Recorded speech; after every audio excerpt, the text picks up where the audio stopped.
putting a big helicopter into a flying boxcar, trying to put the privatization vampire back in its coffin, and what's in it for us in the infrastructure plan. And we fly to the Utah backcountry. AOPA Live this week begins in just a moment.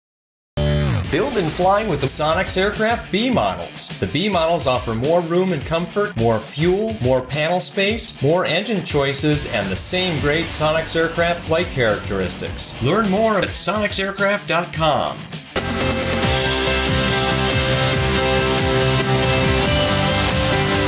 This is AOPA Live This Week with Tom Haynes and Melissa Rudinger. Fight for privatization is not completely over with yet. Can't we drive a stake through the heart of this privatization thing? Hello, everyone. Tom Haynes is on assignment, and I'm Warren Morningstar. The plot to give air traffic control to an airline-dominated monopoly rises again. This time around, President Trump's budget proposal calls for air traffic control reform. Another word for it, a giveaway. As you can see, they claim letting the airlines run the system would be more efficient and innovative. They say airline oversight would lead to faster deployment of cutting-edge technology. But the facts show that air traffic control is not responsible for most airline delays. You know, the delays in the system that we have today are mainly caused by airline scheduling and weather. And so, and the fact that, you know, the Next Gen program has really, is on track and on budget now. And most of the systems are either fully deployed or on schedule to be deployed in the next few years. And as we've told you before, general aviation is much better equipped to take advantage of FAA's new technology than the airlines. Only 1/6 of the airline fleet has ADS-B, and a much smaller percentage of that fleet is equipped to fly the expanding number of LPV approaches, only about 1%. And you know, Congress is getting tired of all of this. And it's been stalled now for almost 2 years. And I think really, you know, the members of Congress that we talk to, many of them are just fatigued by this issue. It's too divisive. There's no consensus. And I think that, you know, our argument to modernize the system as opposed to setting up a private monopoly is really resonating. Well, Trump's budget would also cut FAA funding by about $200 million, but you know, it's a pretty good bet that Congress won't go along with that. President Trump also rolled out his plan to improve America's infrastructure. This morning, I submitted legislative principles to Congress that will spur the biggest and boldest infrastructure investment in American history. The framework will generate an unprecedented $1.5 to $1.7 trillion investment. So what's the plan mean for airports? Well, there's not much detail on the aviation side of infrastructure, but they do call for streamlining the environmental process, which might mean some projects start sooner. But a much larger question looms. There's really, unfortunately, though, no detail in there on how we're going to pay for it. $200 billion, this is over a 10-year period, would come from the federal government, and then it would use that money to leverage state investment and private investment. So Congress is going to have, there's a lot of bipartisan support for an infrastructure package, but the question remains, how are we going to pay for it? The infrastructure proposal assumes that most of the money will come from the states and public-private partnerships. And air traffic control isn't the only thing the Trump administration wants to sell off. Dulles International and Reagan National airports are also listed as possibles for sell-off. Now, the airports are owned by the federal government, but leased by the Metropolitan Washington Airports Authority. And it's not just airports. The George Washington Memorial Parkway and the Baltimore-Washington Parkway could be on the block as well.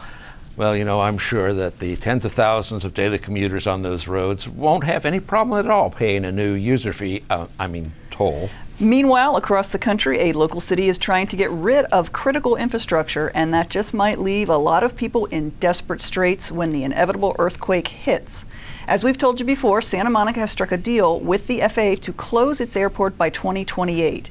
They've already shortened the runway to discourage traffic, but a new geologic survey has found new major faults in the area. A major earthquake in the LA basin would destroy much of the freeway system. The Santa Monica Airport would be critical in getting relief supplies into the area. The city has even designated the airport as a critical infrastructure for disaster relief, and yet that same city is closing it. AOPA continues to work to reverse that decision. And here's an example of airports aiding in disaster recovery. Linemen needed a very large helicopter to lift transmission towers and other equipment to rebuild the power system in Puerto Rico. So what's the best way to get an Erickson Aircrane from the western U.S. to the islands? Well, put one of the world's biggest helicopters into one of the world's largest aircraft. Crews took off the rotor blades and other equipment so that the big bird could slide into an even larger bird, an Antonov 124. They then flew to San Juan and reversed the process. And Melissa will have much more video of this at the end of the show. And that sky crane is really fascinating. It's a remarkable aircraft. So yeah, a few years ago I saw it when I did a water dump at AirVenture. Oh, fun. It was just, you can't imagine the amount of Well, water. take me along next time. Okay. Well, coming up after the break, it's not too early to plan for the AOPA fly-ins. And the perfect plane for flying into just about anywhere. You're watching AOPA Live this week. Meet the pilots who fly with AOPA Insurance. They love flying and saving money, just like you. At AOPA Insurance, we understand how you fly and provide the coverage you need to keep on flying. Call for a free quote and see which AOPA insurance plan is right for you. Welcome back. Well, it's not too early to start planning to attend one of our 2018 AOPA fly-ins. For brand new locations, Missoula, Montana, Santa Fe, New Mexico, Carbondale, Illinois, and Gulf Shores, Alabama. Our fly-ins this year are 2 days like they were last year, but we've even expanded on that a little bit. So we have our early bird workshops that will run 9 a.m. to 4 p.m. There is a fee involved in that, a tuition fee involved in those workshops. Really deep dive on a lot of different content. We've improved that scenario quite a bit. But then we're also now opening our exhibit hall and aircraft displays at noon on Friday. So they'll run from noon to 6, and then our ever-popular Barnstormers Party, 6 to 9 on Friday night. And then Saturday, all the traditional things that you love about the fly-ins, pancake breakfast at 8 o'clock, seminars, workshops, stuff open all day long, exhibits, etc.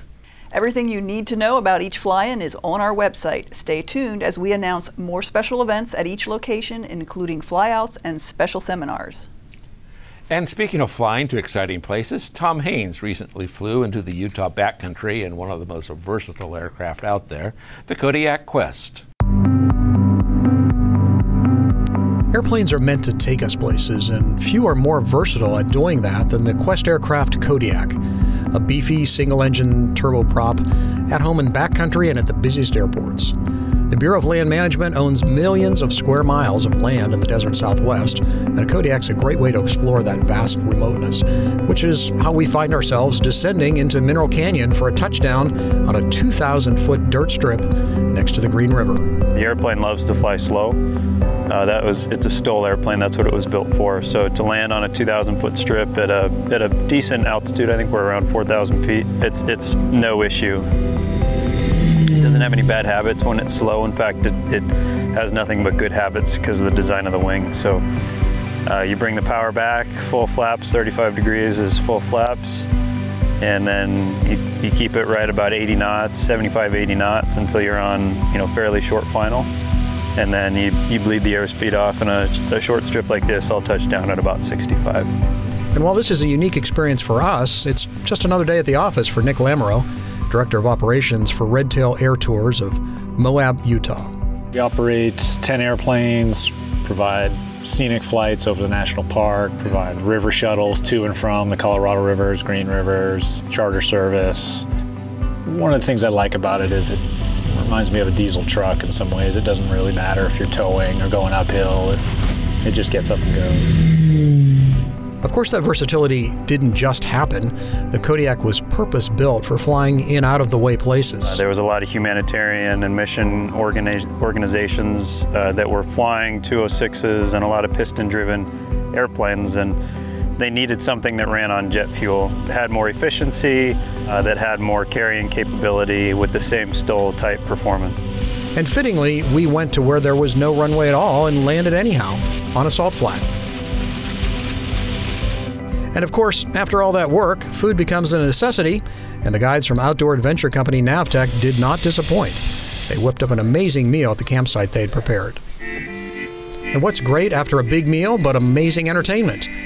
Guide Vlad Dandu pulled out his well-worn accordion to entertain us with Romanian folk songs. So here we are, hours by land from the nearest community, enjoying an experience that only general aviation can bring. Hey, what's not to like about that?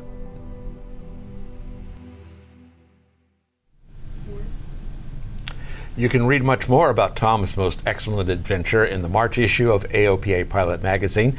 There are more great locations profiled in that issue as well. And, you know, Melissa, it just makes me so homesick looking at that video. As you may know, I learned to fly in Utah and have spent a lot of time in southern Utah. I do know. You're far from home, and that aircraft, actually, I could have used that in my days in Utah when I flew balloons out there. We had a lot of places we couldn't get the balloon out after we landed without a lot of rigmarole. Yeah, it's some rugged but beautiful country. Absolutely. It is. And that will do it for us this week for a somewhat abbreviated AOPA Live this week. Well, we're down a few key players, but Tom will be back next week. And we leave you now with more video of stuffing a giant S-64 Aircrane into a flying boxcar and putting it all back together at the other end. And we hope you'll get together with us next week for another edition of AOPA Live This Week.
Purchasing your own aircraft is an exciting experience. AOPA Finance simplifies the process, saving you money with lower interest rates and hassle-free loans, so you get into your new aircraft sooner. AOPA Finance, the right approach to buying an aircraft.